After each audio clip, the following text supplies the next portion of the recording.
In the soft glow of the kitchen's pendant light, Eleanor moved with deliberate grace, each action carefully measured as though the fragile balance of her world depended on it. The steady rhythm of her wooden spoon against the bubbling pot of tomato sauce was almost hypnotic, yet her mind was anything but calm. The rich aroma of garlic and herbs filled the air, mingling with the faint saltiness of her tears that clung to her pale cheeks.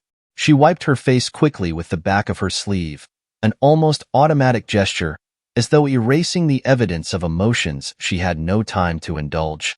Tonight was supposed to be a reprieve, a visit from her sister, Anna, who always seemed to bring warmth and reassurance wherever she went. But Eleanor knew that no amount of laughter or sisterly love could fully shield her from the argument that lingered like an uninvited guest. The memory of Paul's voice echoed in her mind, sharp and cold. "You've let everything go, Eleanor. Yourself, this house, us." His words had cut deep, each one weighted with disappointment and bitterness. She stirred the pot harder than necessary, the wooden spoon trembling in her grip as if it alone could absorb her frustration. The kitchen, once her haven, now felt suffocating, its familiar comforts unable to ease the ache inside her.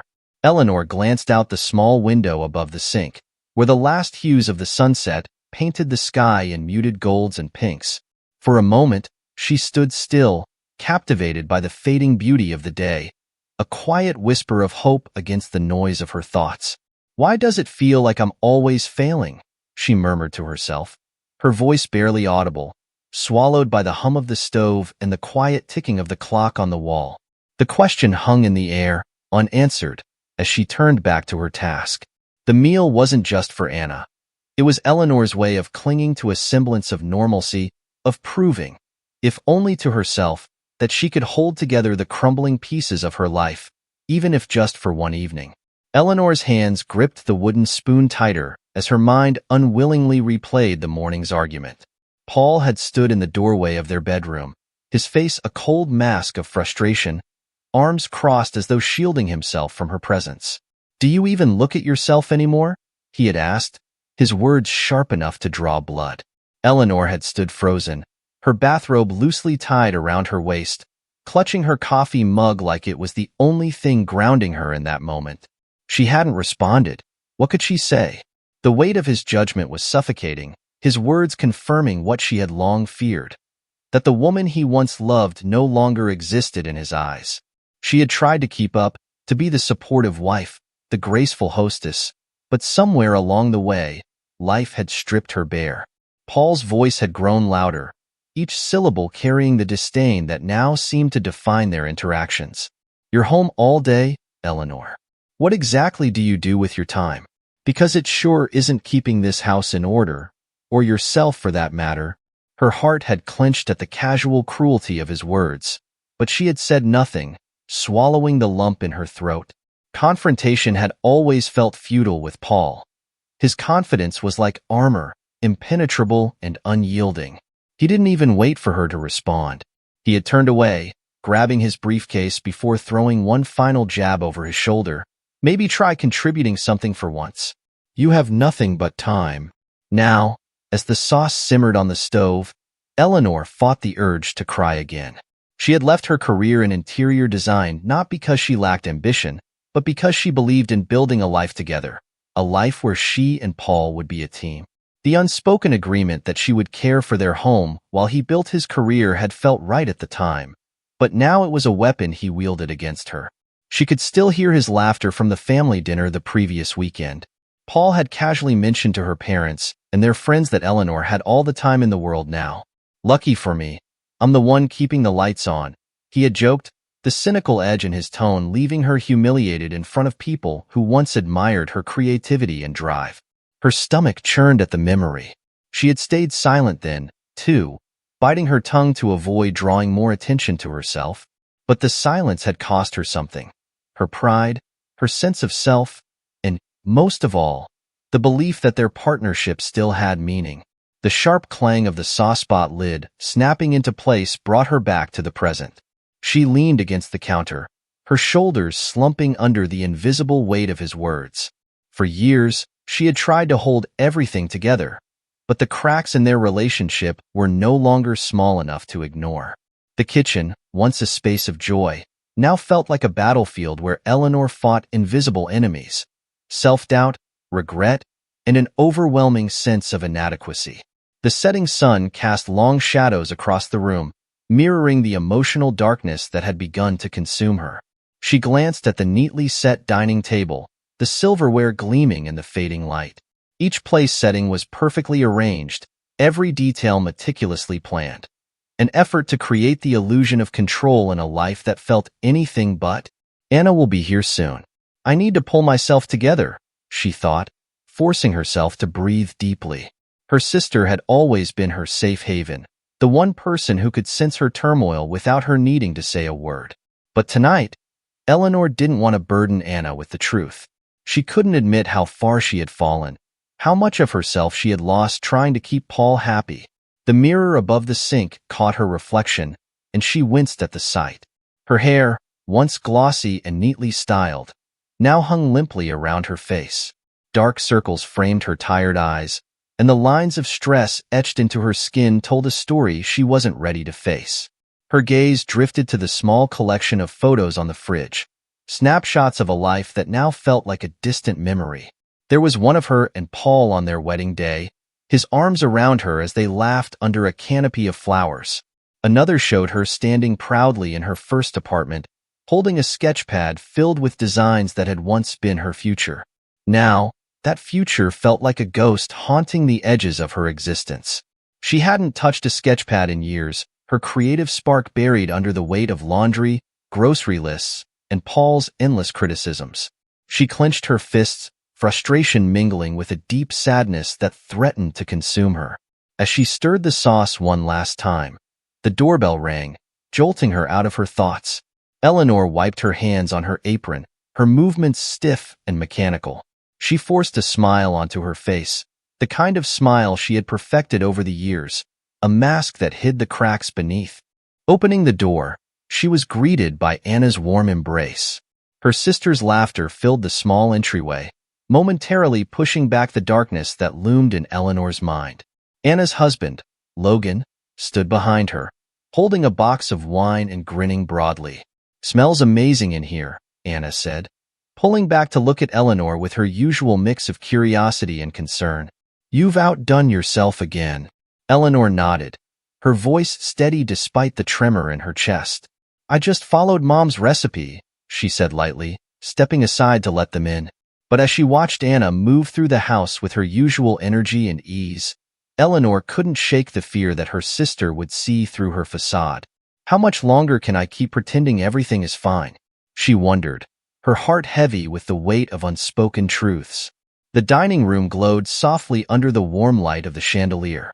Eleanor had taken extra care setting the table, arranging the plates and cutlery with precision, as if their perfect alignment could hold together the fragile pieces of her life.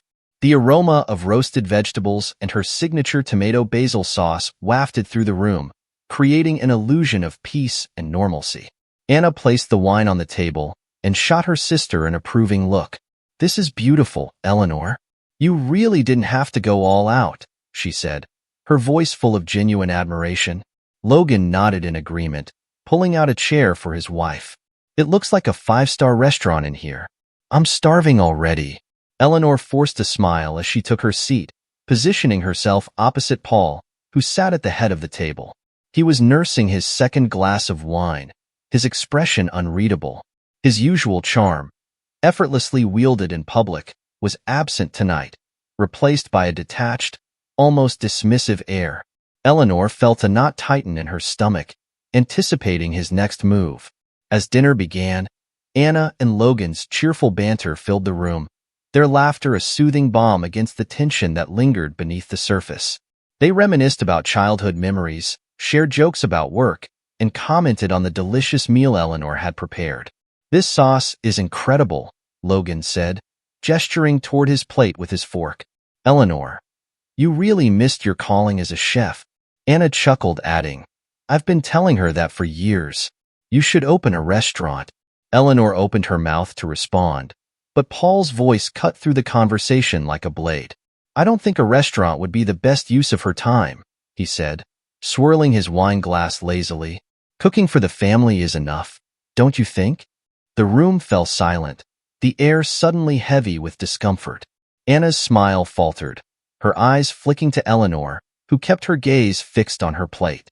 Logan shifted in his seat, his jaw tightening as he glanced at Paul. Eleanor tried to recover, letting out a nervous laugh. "It's just a hobby," she said quietly, hoping to diffuse the tension. But Paul wasn't finished. Besides, running a restaurant requires focus, discipline, and energy, he added, his tone laced with subtle cruelty.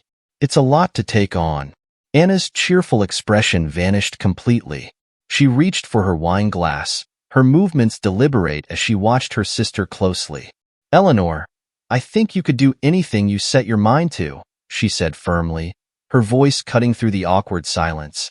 Eleanor glanced at her sister, her chest tightening with gratitude. "Thank you, Anna," she murmured, but her voice was barely audible. She risked a glance at Paul, who simply smirked and raised his glass in a mock toast. The rest of the meal continued in strained silence. Eleanor busied herself with serving dessert, her hands trembling slightly as she set the plates in front of everyone. The once light atmosphere had been poisoned by Paul's words, and Eleanor could feel the weight of Anna and Logan's concern pressing down on her. By the time Anna and Logan left, the house felt oppressively quiet.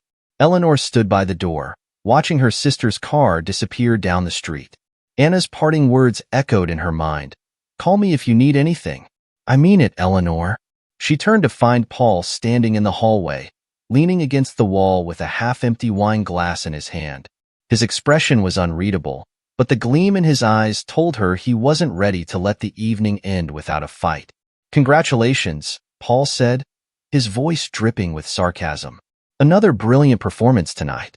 You really know how to make people uncomfortable in our own home." Eleanor's chest tightened, but she forced herself to stay calm. "I didn't do anything, Paul," she said quietly, her voice already heavy with exhaustion. "You're the one who started with those comments." Paul took a step toward her, swaying slightly as he struggled to maintain his balance. "Oh, of course," he sneered. "I'm the villain. I'm the one who ruins everything. Isn't that right, Eleanor?" She swallowed hard, her hands trembling at her sides. "I'm not saying you ruin everything," she said, her voice cracking. "But you humiliate me, Paul. You cut me down every chance you get. Do you even hear yourself?" Paul laughed bitterly, a sound devoid of joy. "Humiliate you? No, Eleanor, I'm just being honest. Someone has to tell you the truth, and clearly, you can't handle it." The tears she had fought so hard to hold back began to spill over, her voice rising in spite of herself. "I gave up everything for you, Paul," she said, her words trembling with emotion. "My career, my dreams, everything. And now, all you do is tear me apart for it. How is that fair?" Paul rolled his eyes, his expression a mixture of annoyance and disdain. "Fair? Life isn't fair, Eleanor. You made your choices. Don't blame me for the fact that you've let yourself go." The words hit her like a physical blow, and something inside her snapped. For years, she had endured his criticism, his coldness, his disdain. But now, as she stood in the hallway of the home they had built together, she realized she couldn't do it anymore. "I'm done, Paul," she said, her voice steady despite the tears streaming down her face. "I can't live like this. Not anymore." Paul scoffed, taking another sip of wine. "Oh, please. You're not going anywhere." But Eleanor didn't respond. She turned and walked away, her footsteps echoing through the house as she climbed the stairs. She entered their bedroom, her mind racing as she opened the closet and pulled out a suitcase. With trembling hands, she began to pack, each piece of clothing folded with a calm determination that masked the storm inside her. By the time she finished, the suitcase sat neatly on the bed, a symbol of the life she was leaving behind. Eleanor grabbed a pen and a piece of paper from the nightstand, sitting down to write the letter that would be her final goodbye. The words came easily, each sentence a release of the pain and frustration she had carried for so long. When she was done, she folded the letter carefully and placed it on the kitchen table. She took one last look around the house, the house that had once been her dream but had become her prison, and walked out the front door, leaving behind the shadows of her old life. The night air was crisp and cool against her skin, and for the first time in years, Eleanor felt the stirrings of freedom. Eleanor stepped into the cool night, her suitcase in hand, and paused at the edge of the driveway. The silence of the suburban street wrapped around her, broken only by the faint hum of a distant car.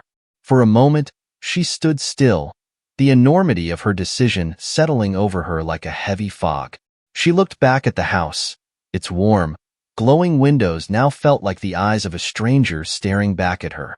For years, this place had been her sanctuary, her pride, her hope. Now, it was nothing more than a reminder of what she had lost. Herself. Every room held the echo of her sacrifices, the weight of her silence, and the sting of Paul's cutting words. She realized with startling clarity that staying wasn't an act of love or loyalty. It was an act of surrender. With a deep breath, she turned her back on the house and walked toward her car. As the suitcase bumped against the pavement, she felt a mixture of fear and resolve. Leaving wasn't just about escaping Paul. It was about reclaiming her own life, one she had neglected for far too long. Eleanor climbed into her car, placing the suitcase in the back seat. She sat for a moment, gripping the steering wheel, her thoughts racing. Where do I go from here? She wondered. Her hands trembled as she started the engine, the familiar hum grounding her in the present. Her first instinct was to call Anna, but even as she reached for her phone, doubt crept in. What if I'm making a mistake? She thought. But then she remembered Paul's words, his cold gaze, the years of walking on eggshells. She couldn't go back. It was past midnight when Eleanor pulled into Anna and Logan's driveway. The house was dark except for the faint glow of the porch light, which cast a warm, inviting halo over the front steps. She hesitated, her fingers gripping the door handle. For a moment, she considered driving away, but then she thought of Anna's voice earlier that evening, laced with concern. Call me if you need anything. I mean it, Eleanor. Summoning her courage, Eleanor stepped out of the car, her suitcase in tow, and approached the door. She knocked softly at first, then more firmly. Moments later, the door opened to reveal Anna, her face a mix of relief and concern. Eleanor, Anna said, pulling her sister into a warm embrace. I had a feeling. Come in, please. Eleanor stepped inside, the familiar scent of lavender and wood polish wrapping around her like a comforting blanket. Logan appeared in the hallway, rubbing his eyes but offering a gentle smile. Are you okay? Anna asked, guiding Eleanor to the couch. Eleanor sat down, her hands trembling as she clutched her sister's. I couldn't stay, Anna. I couldn't do it anymore, she said, her voice breaking. Anna nodded, her eyes glistening with unshed tears. You did the right thing, she said softly. You're safe now. That's what matters. Logan placed a cup of tea in front of Eleanor, his presence calm and steady. You can stay here as long as you need, he said, his voice warm. No pressure, no questions, just rest. Eleanor's chest tightened with gratitude. For the first time in years, she felt a sense of safety. She wasn't alone anymore. That night, as she lay in the small but cozy guest room, Eleanor stared at the ceiling, her thoughts racing. She felt a profound mix of grief and relief. Leaving Paul meant leaving behind the life she had built, but it also meant stepping into the unknown, a future that, for the first time in years, was hers to shape. The following morning, Anna found Eleanor in the kitchen, staring out the window with a cup of coffee in her hands. She approached her sister cautiously, sensing the fragility of the moment. You've always been so strong, Anna said, her voice soft, even when you didn't feel it. Eleanor turned to her, tears brimming in her eyes. I don't feel strong, Anna. I feel lost. Like I don't know who I am anymore. Anna smiled gently. That's the beauty of starting over. You get to decide who you want to be. Her sister's words lingered in Eleanor's mind throughout the day. It wasn't just about leaving Paul. It was about rediscovering herself, rebuilding the pieces of her identity that had been chipped away over the years. As the days passed, Eleanor began to take small steps toward healing. She spent hours talking with Anna, laughing over childhood memories, and sitting quietly on the porch, watching the world go by. Logan, ever the quiet support, offered her books to read and encouraged her to take walks in the nearby park. But it was Anna who planted the seed of something more. One afternoon, as they sipped tea in the kitchen, she said, "Why don't you start sketching again? You were always happiest when you were creating." Eleanor hesitated, the idea both thrilling and terrifying. "It's been so long," she said. "I don't even know if I remember how." Anna reached for her hand. "You don't have to be perfect, Eleanor. Just start. For yourself." That evening, Eleanor sat at the small desk in the guest room with a blank sheet of paper in front of her. For a long time, she stared at it, unsure of where to begin. Then, almost instinctively, her hand began to move. The first strokes were hesitant, shaky, but as the lines took shape, a spark reignited within her. Hours passed unnoticed as she sketched, the familiar rhythm of creation soothing her frayed nerves. By the time she set her pencil down, the paper was filled with the beginnings of something beautiful, a design that felt like a reflection of her journey. In the days that followed, sketching became her sanctuary.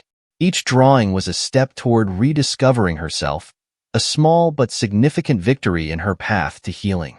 And as Eleanor began to rebuild, she realized that leaving Paul wasn't just the end of a chapter. It was the beginning of a new one, full of possibilities she had once thought lost. Eleanor woke up early one morning to the sound of birds chirping outside her window. For the first time in years, she felt a sliver of energy she hadn't known she was missing. Sitting up in bed, she glanced at the sketches she'd left on the desk the night before. The lines were bold, confident, a reflection of the spark she was beginning to rediscover within herself. Anna was in the kitchen when Eleanor came downstairs, already brewing coffee. She turned and smiled. "You look lighter," Anna said, sliding a steaming mug across the counter. Eleanor wrapped her hands around the mug, the warmth seeping into her fingers. "I've been sketching again," she admitted. "It feels good, like I'm waking up from a very long nap." Anna's face lit up with joy. "That's amazing. See? I knew it was still in you." As the days turned into weeks, Eleanor immersed herself in her sketches. The guest room became her temporary studio, the desk cluttered with pencils, paper, and bits of fabric Anna had brought home from a nearby craft store. Logan even built her a makeshift board where she could pin her designs. One afternoon, as she worked on a particularly intricate piece, Anna peeked into the room. "You know," she said, leaning against the doorframe, "you should think about submitting some of these to a local boutique, or maybe even a design competition." Eleanor looked up, startled. "Oh, I don't know, Anna. I'm not sure if I'm ready for that." Anna stepped inside, picking up one of the sketches. "Eleanor, these are beautiful. You have a gift, and it's time the world saw it. Start small, but start somewhere." Eleanor hesitated, but couldn't ignore the excitement that stirred within her. That night, she stayed up late researching local opportunities. She found a small competition for emerging designers and, with a nervous heart, submitted 3 of her sketches. The following week, she received an email. Her designs had been selected as finalists. Eleanor stared at the screen, her heart pounding with a mixture of disbelief and pride. For the first time in years, she felt a glimmer of validation, not from Paul or anyone else, but from within. Eleanor's selection as a finalist was the catalyst she hadn't known she needed. The competition required her to bring her designs to life, so she spent long hours sewing, cutting, and adjusting fabrics. The process was exhausting but exhilarating. For the first time in years, she felt purpose coursing through her veins. Anna and Logan were her biggest cheerleaders, offering encouragement and occasionally sneaking into the room to admire her progress. "This one's my favorite," Anna said one evening, holding up a vibrant blue dress. "It feels strong, just like you." Eleanor smiled, her heart swelling with gratitude. "I wouldn't be doing any of this without you," she said softly. The day of the competition arrived, and Eleanor stood backstage, her hands trembling as she adjusted the final hem of one of her dresses. The other designers bustled around her, each one exuding confidence, but Eleanor's nerves were tempered by a quiet determination. When her designs were finally showcased on the runway, Eleanor watched from the wings, her breath caught in her throat. The models moved with elegance, the fabrics flowing like water under the bright lights. The audience's applause was thunderous, and Eleanor felt a lump rise in her throat. At the end of the event, the judges announced the winners. Eleanor's name was called for the second-place award, but the recognition felt as meaningful as if she'd won first. As she stepped onto the stage to accept her certificate, she felt the audience's energy envelop her like a warm embrace. After the show, one of the judges approached her, a renowned designer known for championing new talent. "Your work is extraordinary," he said, his voice warm. "It's bold, personal, and full of emotion. I'd like to discuss showcasing some of your pieces at an upcoming exhibition." Eleanor's breath caught. "Really? That would be an honor." The judge smiled. "You have something special, Eleanor. Don't let it go." That night, Eleanor returned to Anna and Logan's house with her award in hand and tears streaming down her face. "I can't believe it," she whispered as Anna hugged her tightly. "Believe it," Anna said with a grin. "This is just the beginning." Over the next few months, Eleanor's designs gained traction. The exhibition was a success, and soon she was receiving calls from boutique owners and fashion enthusiasts eager to collaborate. Her sketches turned into collections, her collections into a brand. Eleanor poured her heart into every piece, drawing inspiration from her journey. Her designs told stories of resilience, strength, and rebirth, an unspoken message to every woman who had ever felt lost or invisible. Despite the whirlwind of her new career, Eleanor remained grounded. Each milestone was a reminder of how far she had come. She wasn't just building a career, she was rebuilding herself. Late one evening, as she sat in her now fully functional studio, Eleanor received a message from the competition judge. "We'd like to nominate you for the Rising Star Designer Award," it read. Eleanor's hands trembled as she read the words, her heart swelling with pride. She glanced at a photo of herself and Anna, taken the day she first started sketching again. "We did it," she whispered, tears filling her eyes. She wasn't just surviving anymore, she was thriving. And for the first time in years, she felt whole. Eleanor's success story continued to unfold like a beautiful tapestry. Her name was beginning to circulate in the fashion world, with industry leaders praising her bold designs and personal narrative. One day, while preparing for a client meeting, she decided to take a cab rather than her usual rideshare. It was a simple decision, one born of convenience, but it would change her day in ways she couldn't have anticipated. The cab arrived, and Eleanor slid into the back seat, barely glancing at the driver as she gave her destination. She was busy reviewing sketches on her tablet, her mind racing through logistics for an upcoming showcase. But as the cab pulled away, something about the driver's voice when he confirmed the address caught her attention. "Excuse me," she said, glancing up into the rearview mirror. Her breath caught when her eyes met his. There was no mistaking the features of the man in front of her. Paul. The man who had once made her feel so small now sat behind the wheel of a taxi, his posture slouched, his face aged beyond his years. Paul froze for a moment, gripping the steering wheel as recognition dawned on him. "Eleanor?" he asked, his voice tinged with disbelief. Eleanor took a deep breath, adjusting her sunglasses to hide the flicker of surprise in her eyes. "Hello, Paul," she replied evenly, her tone controlled. For a moment, the car was filled with an oppressive silence. Paul glanced at her through the mirror, his eyes scanning her face as though trying to reconcile the confident, poised woman before him with the version of her he had last seen. "You look different," he said finally, his voice subdued. Eleanor allowed a faint smile to touch her lips. "I am different," she said simply, her words carrying the weight of her transformation. She turned her attention back to her tablet, refusing to let the moment derail her focus. Paul cleared his throat, shifting in his seat. "So, how are things? You seem to be doing well." Eleanor glanced at him again, her expression neutral. "I am. I've built a life I'm proud of." Paul's shoulders sagged slightly, and he let out a humorless laugh. "Things didn't turn out the way I expected for me," he admitted, his voice carrying a note of bitterness. Eleanor said nothing, waiting for him to continue. She wasn't interested in his excuses, but a part of her wanted to know what had brought him to this point. "I lost the business," Paul said after a long pause. Bad investments, bad decisions, it all fell apart. I thought I could fix it, but, he trailed off, gesturing vaguely toward the cab as if it explained everything. Eleanor watched him carefully, her emotions a mixture of pity and vindication. Life has a way of humbling us, she said softly, more to herself than to him. Paul's hands tightened on the steering wheel.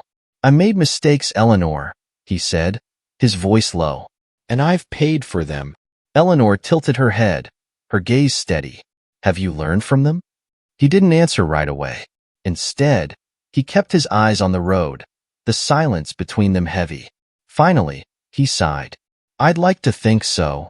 As the cab approached Eleanor's destination, she leaned forward slightly, her voice calm but firm. Paul, I don't resent you anymore. I've moved on.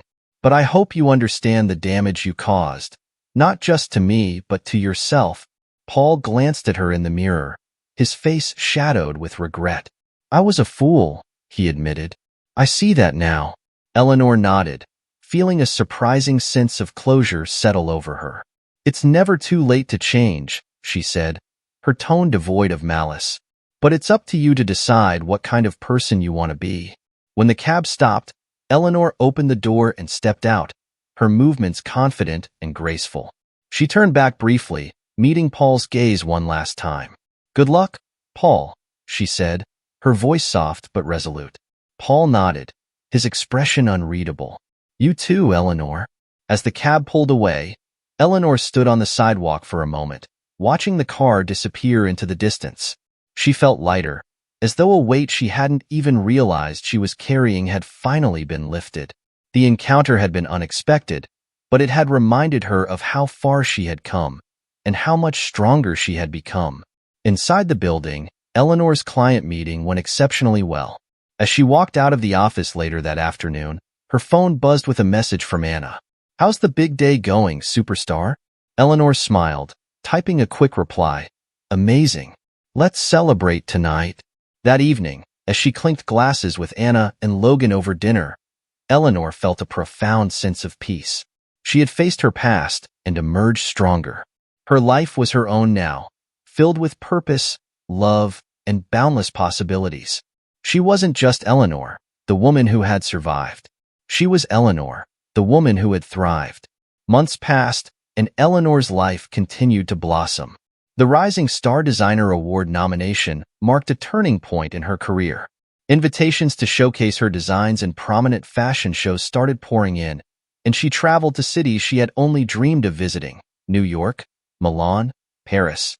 Each runway show brought a surge of confidence and validation, proving to Eleanor that she belonged among the industry's elite. Her designs, once small sketches created in the quiet of Anna and Logan's guest room, now graced the bodies of celebrities and adorned the covers of fashion magazines. The personal narratives embedded in her collections, stories of resilience, freedom, and reinvention, resonated deeply with audiences, particularly women who found strength in her journey. Eleanor often heard from clients who said her work made them feel empowered, as if they, too, could start over. One evening, Eleanor stood backstage at a major fashion show in New York, her heart pounding as the lights dimmed and the music began to play. Models began strutting down the runway, their steps exuding confidence, wearing pieces from her latest collection titled Rebirth. The designs told a story of transformation, from muted tones symbolizing suppression to bold, vibrant colors representing liberation. As the audience erupted in applause during the finale, Eleanor stepped onto the stage to take her bow. The bright lights and clapping hands overwhelmed her with emotion, and she blinked back tears of gratitude. For years, she had felt small and invisible, but now she was seen, celebrated, and appreciated, not just for her designs, but for her courage to rebuild her life. After the show, a journalist approached her for an interview. Your work is deeply personal, the journalist said. What inspires you to create pieces that tell such powerful stories? Eleanor smiled, her voice steady and assured. Life has a way of breaking us down, but it also gives us the chance to rise again.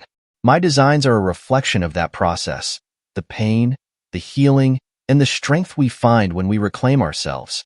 Fashion isn't just about what we wear. It's about who we are. As Eleanor's success grew, she began to think about how she could give back to others who felt trapped in the way she once had. One night, over dinner with Anna and Logan, she shared her idea. "I want to create a foundation," Eleanor said, her eyes alight with passion. "Something that supports women who've lost themselves, whether it's through toxic relationships, financial struggles, or simply life's challenges. I want to help them rebuild." Anna's face lit up. "That's an incredible idea, Eleanor. You've already inspired so many people.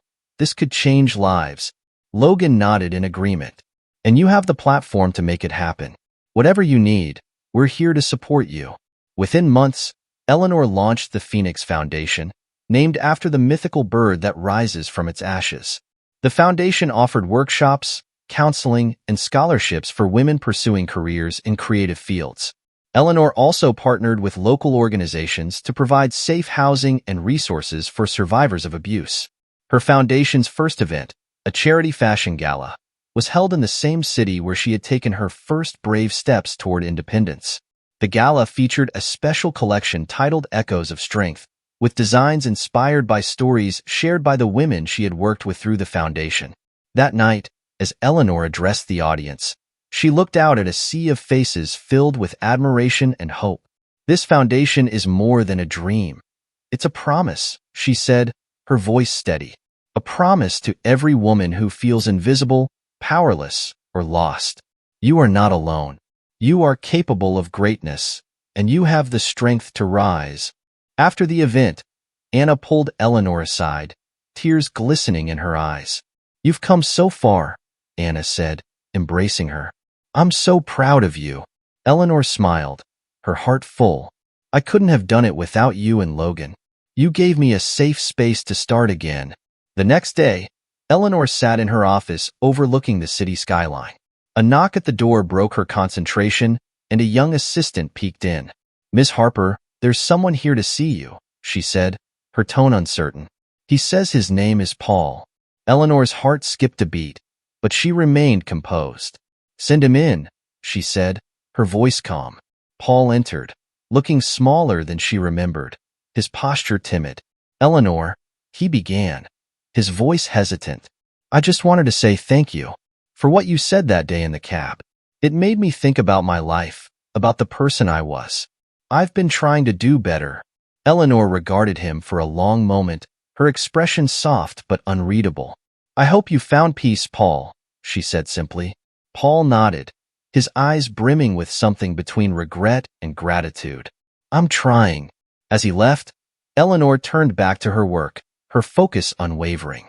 She didn't need validation from Paul or anyone else. Her life was proof of her strength. The foundation thrived in the years that followed, touching thousands of lives.